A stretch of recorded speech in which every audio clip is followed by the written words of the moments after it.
up, everybody? Urban Artistry, Funk and Focus, up there in the corner above our heads. Urban Artistry, Funk and Focus. This is the Preservatory Project, not necessarily a part of the Urban Dance and Dialogue that we usually do through here, but we're gonna knock out a little Preservatory interview. We were lucky enough this weekend to have OG Jaquency from North Memphis out here in DC. We were hanging out. We had 2 classes. He taught 2 workshops, and we had a session, and we went to the National Mall and did the whole tour in DC, just having a good time, exchanging, and so we're just gonna have a little interview. So thanks for coming out, thanks for the workshop, thanks for doing the interview with us. We appreciate you, man. It's an honor being here, man. I've been enjoying myself the whole entire time since I've been here, so I thank you guys for having me out. Nice. Okay, so first question, with Urban Artistry, we really care about like kind of the culture behind these dances and the people and the stories, so we really just want to kind of hear your story, man, from like even outside of dance. So the first thing is really kind of what was it like growing up in Memphis? What's it like growing up in that city? Man, it was pretty rough, growing up in Memphis, especially in North Memphis where I'm originally from. It was just pretty much it wasn't no gang banging going on in that time when I was around. It was just a lot of drug selling, dealing with prostitutes, and it was just a lot of that going on, a lot of fighting, neighborhood, fights and stuff like that. But it was pretty, it was pretty rough. It really was, man. Mm-hmm. Coming from where I came from, I grew up in this place in North Memphis called 7th Street. That's where I grew up at, and it was one of the, toughest, and baddest place that you can probably grow up in North Memphis. And what did you see growing up as in terms of like dance and music? Was that something that was just always around in the family, or at when you saw it out with friends? Like, well, it depends on like speaking about like what time, like what kind of music, because I grew up around like my mom's, before we was listening to any kind of rap, we pretty much was listening to like the OJs, the Tim the Isley Brothers, stuff like that. But as I got a little older, when you had like the Run DMCs, the LL Cool J, that's when I kind of started getting off into listening to the rap and the NWAs and stuff like that. That's when I got off into the rap, but I wasn't into the dancing. The dance was always in my neighborhood because it was natural, because everybody was doing it. Yeah. But you only had a few people that was great at what they did. Yeah. But no, I was, that was the the music flow, during the time when I was kind of introduced to rap. Did your parents dance too, or were they just into music, listening to music? No, my mom, she was just I come from a single home. It was just me, my mom, and I have one brother. We were just mostly listening to old school R&B and love ballad music and stuff like that. So music just always has been kind of in my soul. I like I love good music. Whatever type of music it is, as long as it's just good music. Yeah, for sure. So the dance style that you do is called Gangsta Walk, and can you tell us a little bit about it, and also why was it called Gangsta Walk, and how was it actually connected to some of those things in real life? Well, Gangsta Walking, how can I put this? Gangsta Walking, it came around in the 80s. Gangsta Walk is nothing but a dope boy dance. The dope boys made up the Gangsta Walk. So it was just something for the dope boys to be able to do. So, a style of dance for the dope boys would be able to call something they, of their own. Because you had all these different other kind of, styles of dancing. But, the dope boys, they wanted a dance where it was, it had a different kind of look and a different kind of image. It was like for the people that was, hustling and stuff like that. So that's how pretty much Gangsta Walk ended up being created. It's created off a dope boy image. You know, that was something that all the dope boys did. The dope boys and the gangsters. You know, that's all what, you know, they was doing. Yeah. And how did some of the early Gangsta Walk moves come about? Like, how did the dance start to develop? Well, you had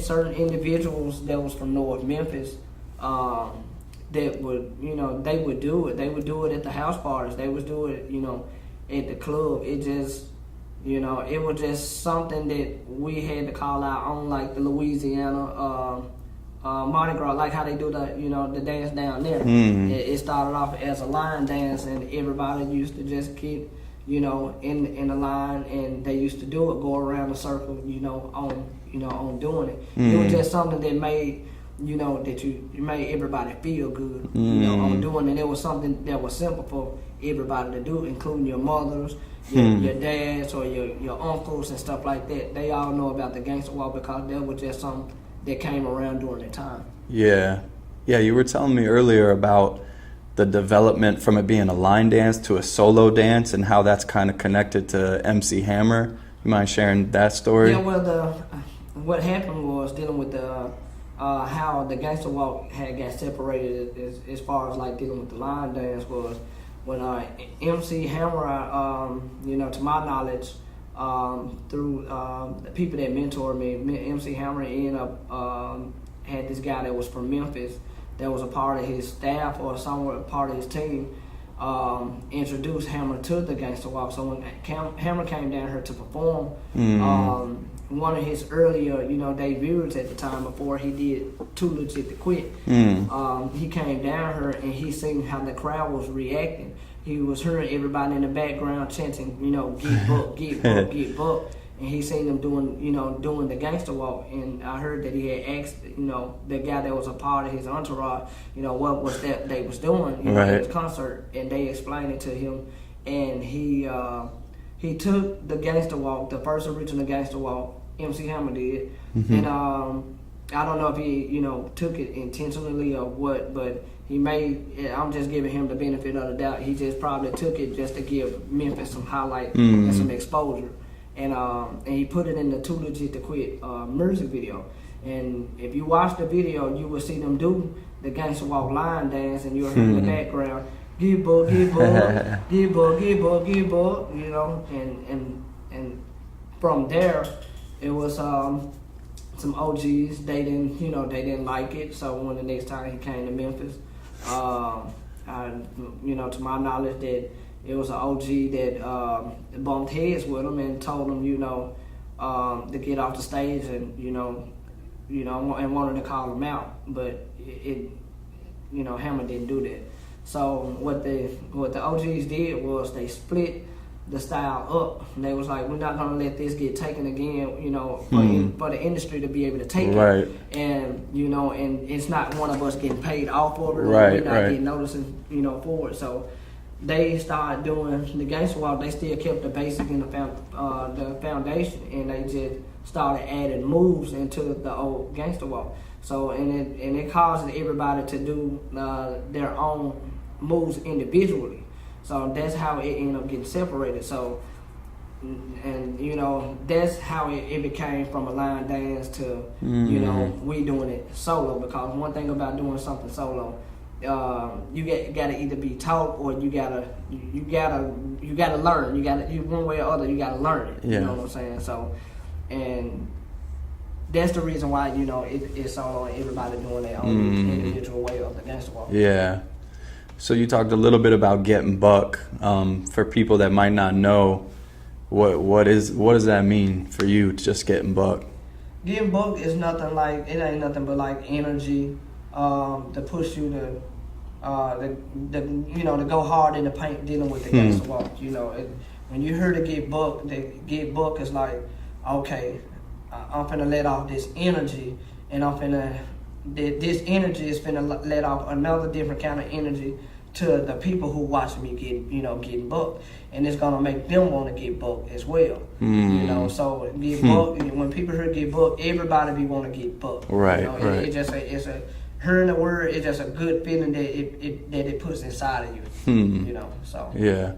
You were telling me about like bucking and gangsta walking, that bucking was actually kind of a separate thing, and it had things with the elbows and swinging, and people were kind of starting fights and things like that. Yeah, see, it's different styles of Memphis, and a lot of those styles, they don't get the recognition that that they need and deserve, because I don't know, it seems like a certain style has overshadowed those styles, but I look at it in a good way, because it's still keeping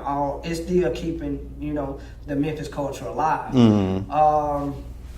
But I can say, bucking is a style of its own. It just a part of the Gangsta Walk. It wouldn't be right if it wasn't a part of the Gangsta Walk.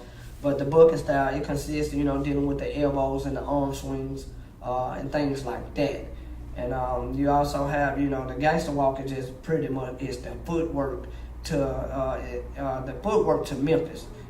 That's what the Gangsta Walk is really all about. It's all about the footwork, and the footwork is like a walk, and that's how you got the end. That's how you got walk at the end of gangsta, because all of it is like a walk. You get what I'm saying? Yeah. So and then you got chopping. Chopping is when you got the arm swing, and you got like the karate chops. It look like you doing karate chops, almost similar to the style a little bit, like dealing with how I guess that strutted. Oh yeah, when we're talking about strutting, it's similarity, to that, dealing with the hand form of it, but it just got it just has the Gangsta Walk footwork in it, and of course everybody know the basis and the meaning of juke, and I shouldn't even have to go because it's been explained several times. Yeah. I just have to highlight the other styles that don't get that. Right. They don't get talked about that much. Yeah. So, but I do represent, and I do love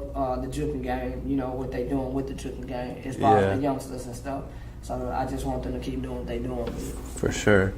Let's talk a little bit about, since you brought up like giving some of the other styles some recognition, what OGs for Gangsta Walking do you remember? Could you try to give us, like, to the best of your ability, kind of a historical timeline of people that were like from way back in the day to kind of like leading up more to your generation, and even maybe some of the guys after you, like Quincy and Mike Mo? And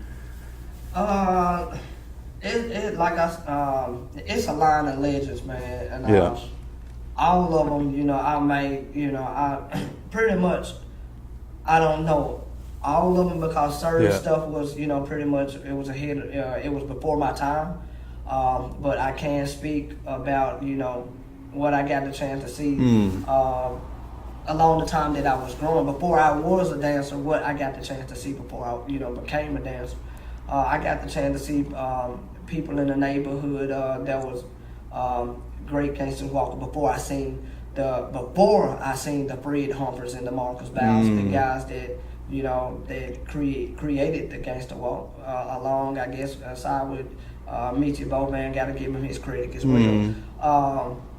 But I seen guys in the neighborhood like Kenny Fireworks. He was one of the best Gangsta Walkers along the time. He don't get that much prop that he deserves as well. But Kenny Fireworks, he put the Sissy Walk into the Gangsta Walk. That's what it was. What we used to call it. We used to call it the little Sissy Walk. And the reason why it was called the little Sissy Walk, because the Gangsta Walk, we used to Gangsta Walk strictly really for the women. Yeah. Because the women used to love to see the males get fresh, creased up, with the nouveau curls and the gold teeth, and they used to like to see us, the hardcore dancing, hardcore street dancing. Yeah. But I gotta give people that I got the chance to see, like Kenny Fireworks, his prop that put signature moves and stuff into the the game as well. And another guy named Leonard. Leonard was one of the guys that used to do the Elvis Presley a lot. And another guy, Valamar, rest in peace to Valamar. those guys, you know, people like that, I got the chance to see before I got the chance to meet the G Styles and the Tony Walkers and Miguel's and stuff like that. Yeah. But those was the guys that I used to hear about before my time, and like Marcellus Anderson and Blind Ricky, people like those. I got the chance to, you know, hear about what those guys used to do, you know, with the Gangsta Walk. But I actually got the chance to see, you know, Kenny Faultworks, you know, do the Gangsta Walk. Yeah. You know, I did. But after that, I was introduced. Introduced to Gangsta Walk and through a guy named Terry Walker. He introduced me to the greats. He's seen how passionate that I loved the Gangsta Walk, and that he was like, if you want to look better than what you're doing instead of doing what everybody doing in the neighborhood, I can introduce you to my brother. And I thought it was a joke. And the whole entire time, his brother's name was Tony Walker. And Tony Walker was one of the best Gangsta Walker that I got the chance to see. You know, back then I took Tony Walker's style up a whole lot. Him and another guy named Miguel Smith and Chris Droggins. Those who I really took my style from before the G Style, before I got introduced to G Style. But those three guys, Tony Walker, Miguel Smith, and Chris Droggins, they are the one that, you know, motivated me on dancing, and a guy named Anthony Hall that went to school with me. Yeah. Yeah. And you were mentioning to me some of the contributions, like certain people had certain moves, like Fred Humphreys had a certain buck jump, and certain people were inspired by popping and breaking, and I thought that was really interesting. Maybe you could talk a little bit about that, what it was a mix of, like you said, like, things that created the style. Like, you know, I just can't speak the full story, you know, about Fred Humphrey, but I salute him on, you know, his contribution, you know, to the Gangsta Walk. But his, you know, contribution was, it was a lot of different bug jumps that Fred, you know, helped created with the Gangsta Walk, and a lot of two-stepping that he helped created. And dude, he, you know, the little I had got the chance to see him back then, you know, I didn't see much, but I got the chance to see him. He was, you know, he was okay at the time, but I didn't get the chance to see him, you know, in his era, or, you know, I mean, in his prime. I didn't get the chance to see that. Yeah. Then Marcus Bowles was the same way. Marcus Bowles was one of the, he brought the smoothness to the Gangsta Walk. Marcus Bowles also brought the gliding to the Gangsta Walk. So that's how a lot of the stuff got involved in the Gangsta Walk, dealing with Marcus, putting the glides and, you know, and stuff like that, and you know, into it. Where and he also put the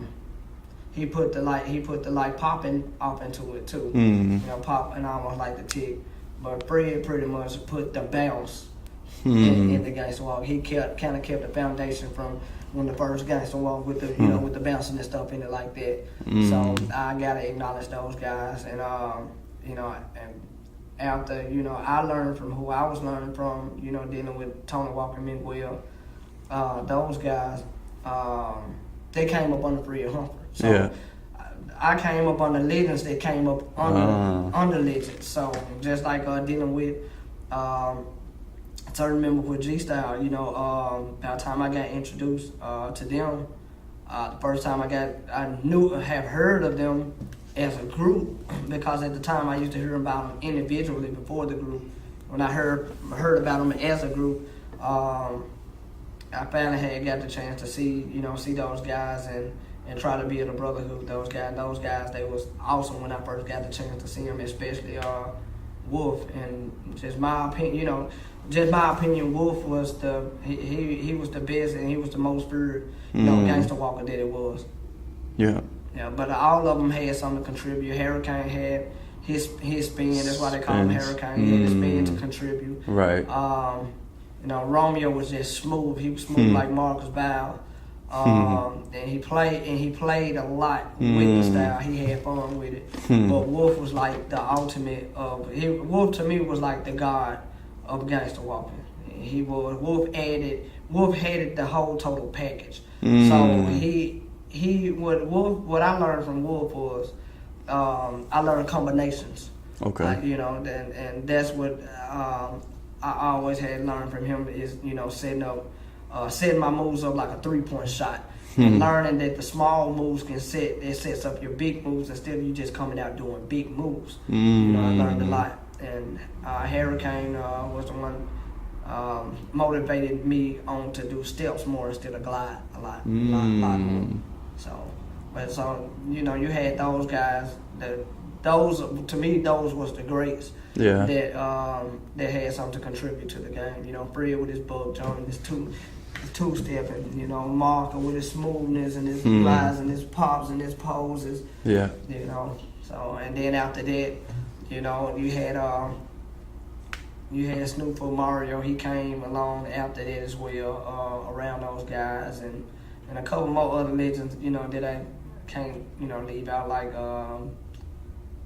who else was around? Andre Scott. I can't forget about him. So.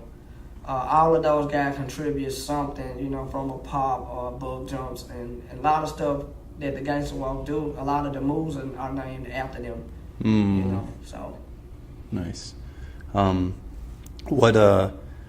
We know that your style has been heavily influential for the newer generation. What are some of the moves that you kind of brought to the game that were some of your signatures, or things you popularized within Gangsta Walking? I most definitely can say the Pac-Man. You know, the Pac-Man, the Bird.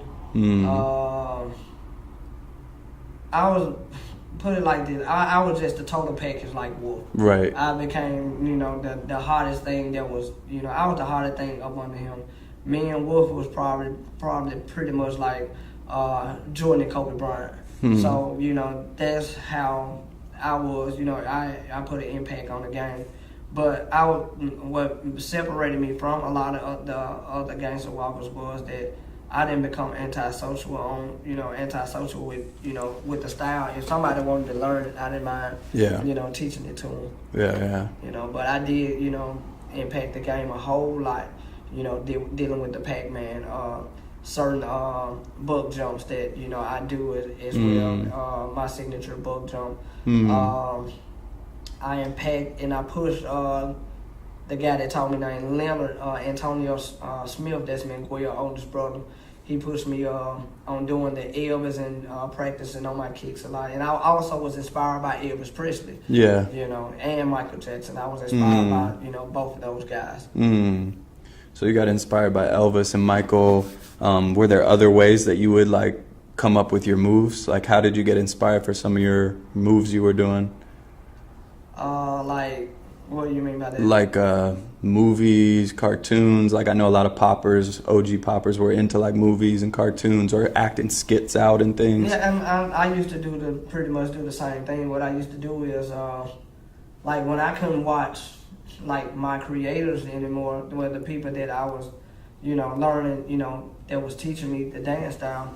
What I did was I watched movies a lot, and it just kind of gave me ideas because we used to wordplay a lot dealing with, you know, dancing back in the day. So I was like, okay, since we already wordplaying with the guns, because it always was a style dealing with the guns. And I said, how can I come up with my own moves and things like that? So I watched a lot of TV.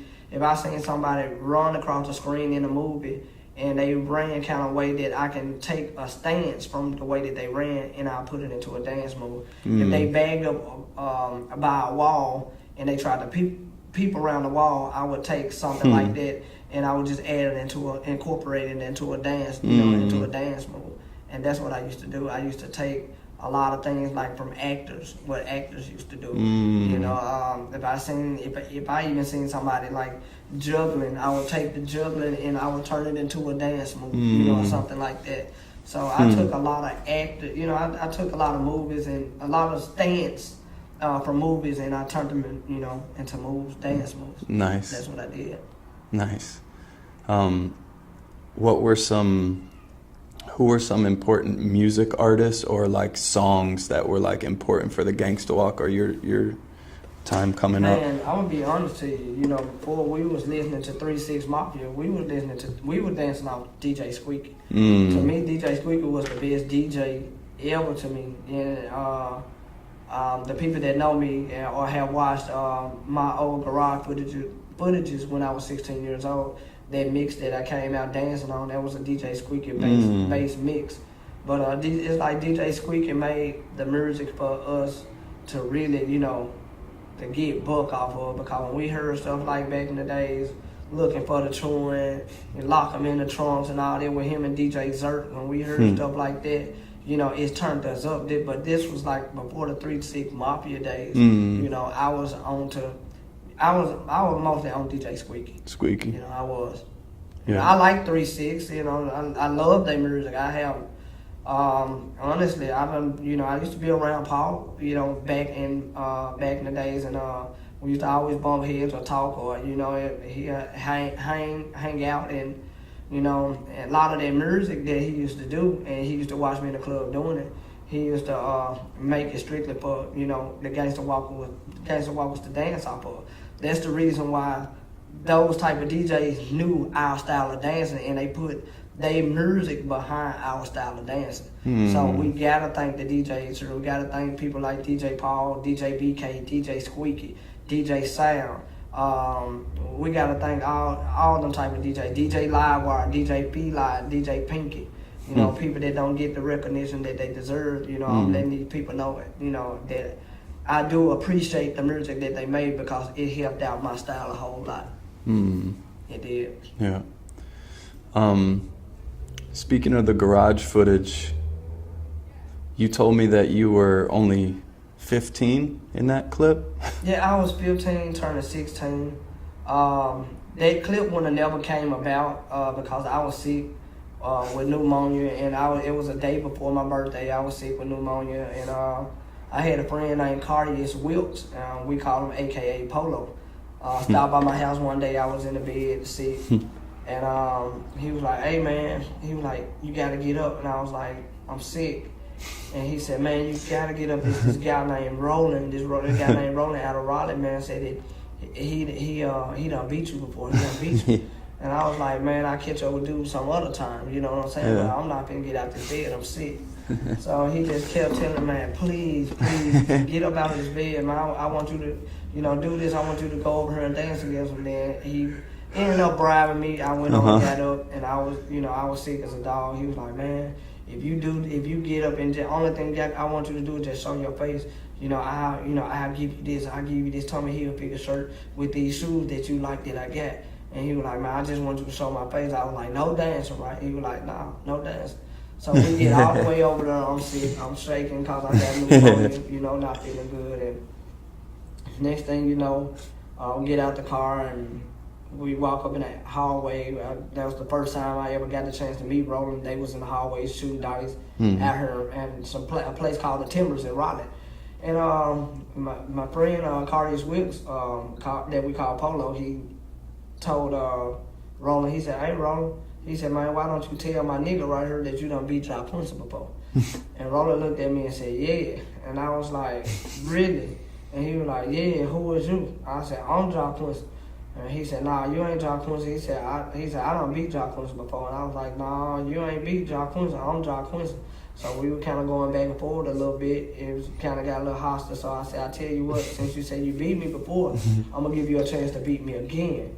I said, but I'm going to give you a chance to beat the real Jaquency. So we ended up leaving out of those apartments, and all of a sudden they was trying to find us somewhere to go dance at. And it was these girls that they knew, that Polo knew, was like, okay, y'all can come around in my garage, and y'all can go ahead and dance. We want to see y'all dance. So we get there. Like I said, once again, I'm sick. I'm only 15 years old. You know, I'm sick, and next thing you know, he wouldn't go first dancing, and not knowing that that's when I was in my prime and in my element at that time. So I didn't care at the moment who it was. I used to love to go first, because if I went first, you weren't gonna come behind me. That's how great that I was at that moment. And I pretty much I went out there and went first, and I'm quite guessing that was his first time ever seeing, you know, real, pure, authentic gangster walking, because by the time he did dance, you know, I guess I threw him out of his element where he was trying to do the things that I was doing.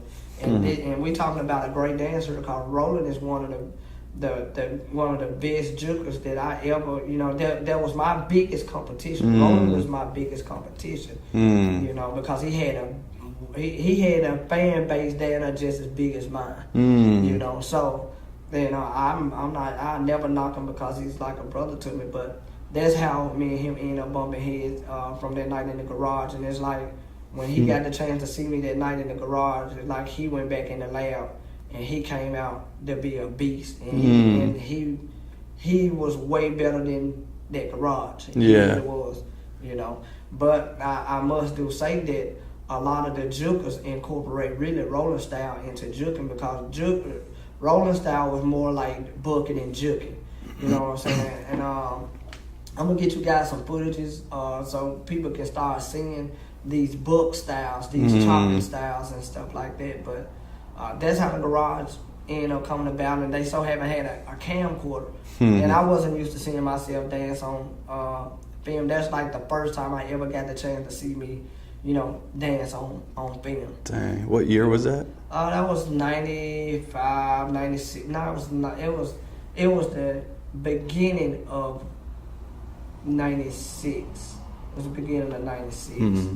It had to be. It was the beginning of 96 around March, because it was a day before my birthday. Yeah. So.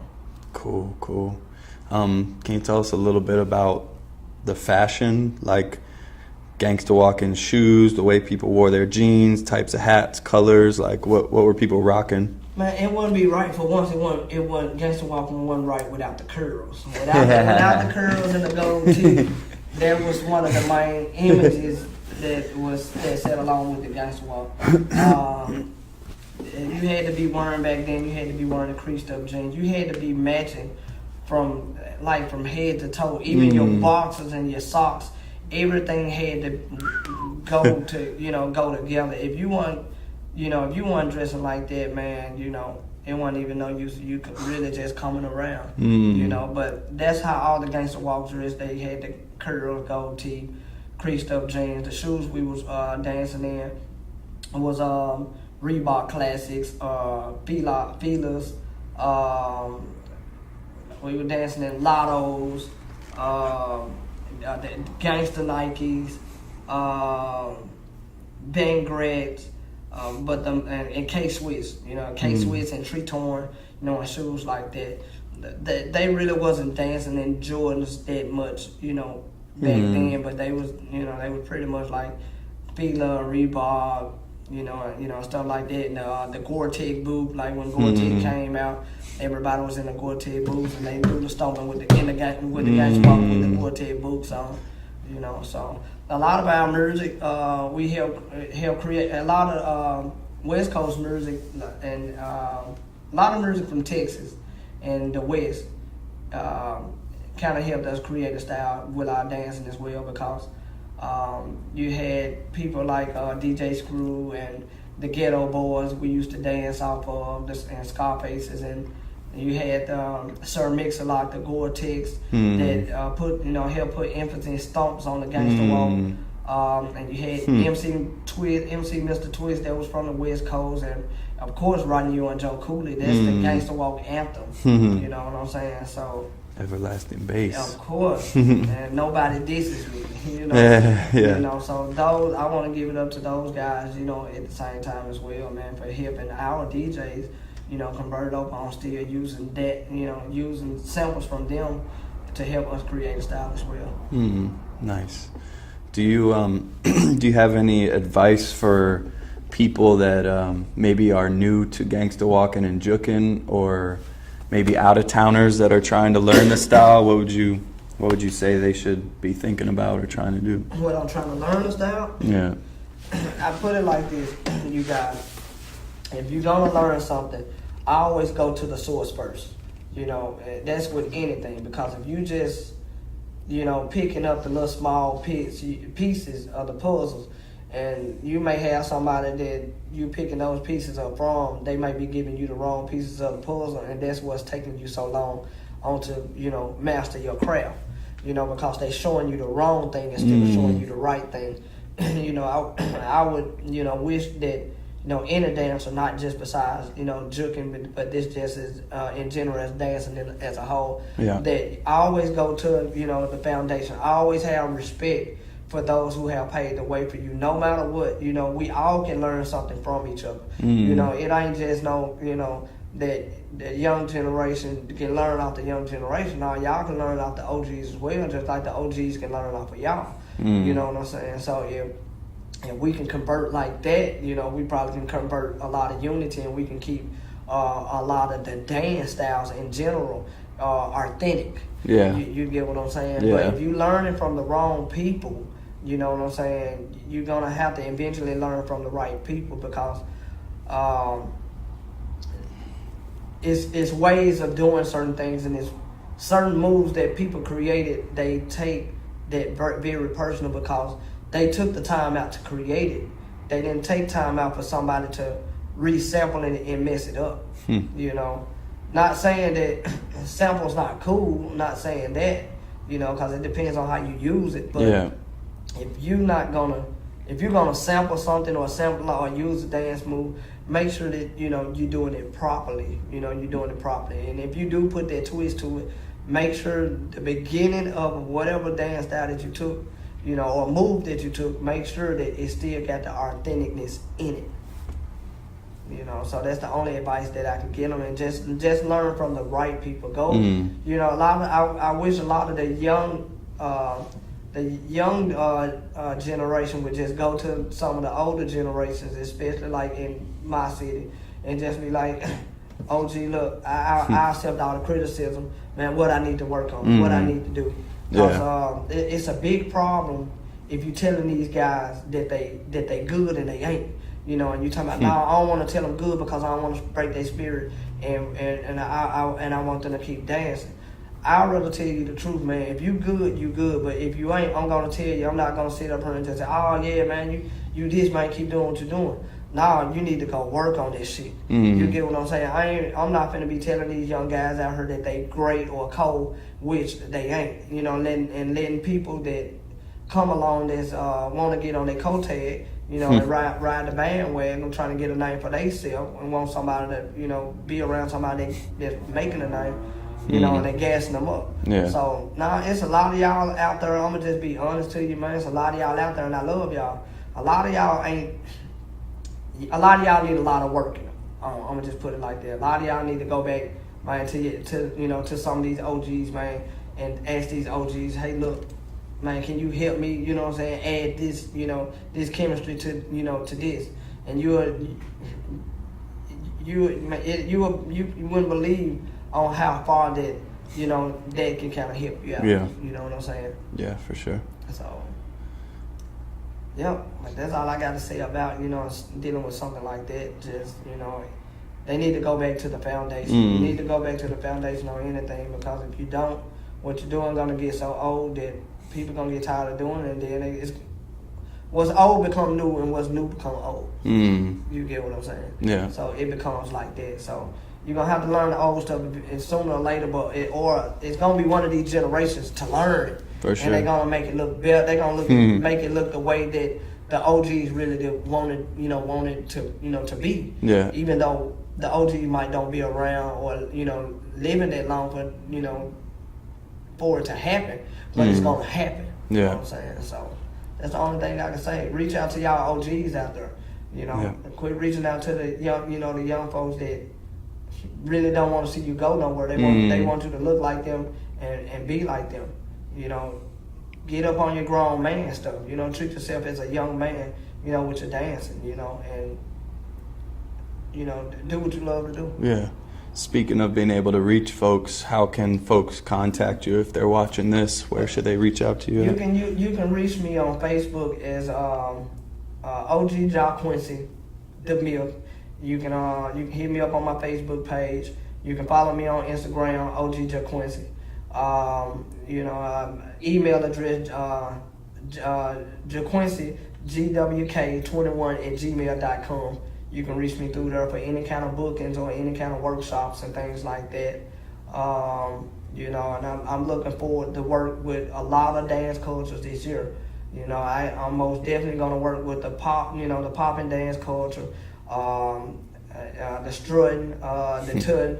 I'm going to work with a lot of dance cultures this year because I appreciate other art forms besides mine. You know, I do appreciate you know, other art forms that, you know, that's been putting in the same work just like my dance culture. You know, so I'm looking forward to meeting a lot of you guys and doing business with a lot of you guys. You know, we need to go ahead and make some of this stuff happen, you know, as soon as possible. You know, I'm willing to do it. You know, so for sure. And also follow the Gangsta Walk and Instagram page too. Oh yeah, because I be on. That's where I get inspired from that a lot too. Yeah, you on the Gangsta Walking page on Instagram, on IG. It show you the people that actually that's gangster walking. It's showing you that not only Memphis is doing gangster walking, but you get, you know, it's worldwide. You get everybody, you know, worldwide appreciating, you know, the gangster walk, and I thank them for that. So, you know, follow that page. If you got them hot gangster clips, you know, we willing to help promote and network, you know, you on that page, you know, on dealing with the Gangsta Walking page, you know, so you can follow that page as well. For sure. Well, that's all I got for the questions. You got anything else you want to say, or you feeling good? Man, I'm feeling good. I'm just great to be here with you guys. Yeah, we're happy, great man. Time being here, you know, and I gotta come back because this feel more like home to me. And I just gotta come back here, you know, and do some more workshops, you know. Point them out again. Urban artistry. All right, you know, I gotta be back, and you know, hopefully, my main concern is focusing on both parties. That means I'm focusing on the OGs and, you know, the young generation, you know, and hopefully that I can kind of help bring some of this unity together and fulfill one of my best friend's dream, and his name is Carlton Dotson, aka Zeus. Hopefully I can help fulfill some of his dream, because he wanted the Memphis culture to he wanted to bring all dance cultures together, you know, with our culture right along with it. So that's the reason why I'm out doing these workshops. I'm just on a mission, you know, because of things like that, and I'm just ready to kind of make stuff like, you know, that happen. So, nice. But that's all I got to say. If I left you out, I apologize, because I know a lot of you dancers be in y'all feelings and stuff like that. If I left you out, I do apologize for leaving you out. You know, I may left your ass out for a reason. Or I might just left you out and I just forgot and I just left you out. You know what I'm saying? Because it's a lot of people that I don't get the chance to talk about, and I just feel like I got the chance to get off my chest. Those people, I finally got the chance to, you know, mention them and give them the prop that they deserve. And there's one more other guy I can't leave out. His name Brandon Williams. I did learn a lot of things from him. That was like before I got the chance to see like the G style. He knew how to do that form of art, what they was doing, you know, as well. I can't forget about you, Brandon, all the way from, you know, Hyde Park in Hollywood. I want to give a shout out to some of my other OGs, OG Key1, OG Junebug, you know, OG Bowlegs. I can't forget about none of you guys, man. You know what I'm saying? Y'all is, you know, with me right now in my heart. Let me see who else. You know, that's probably, you know, it, and OG Marco. You know, I can't forget about, you know, him and things like that. Just giving it up for all my OGs. You know what I'm saying, and my family and friends back home. You know, so that's all I got to say. Cool, man. Thank you. No problem. Appreciate you. Thank you for having me here. We'll see you guys next time. All Peace. right.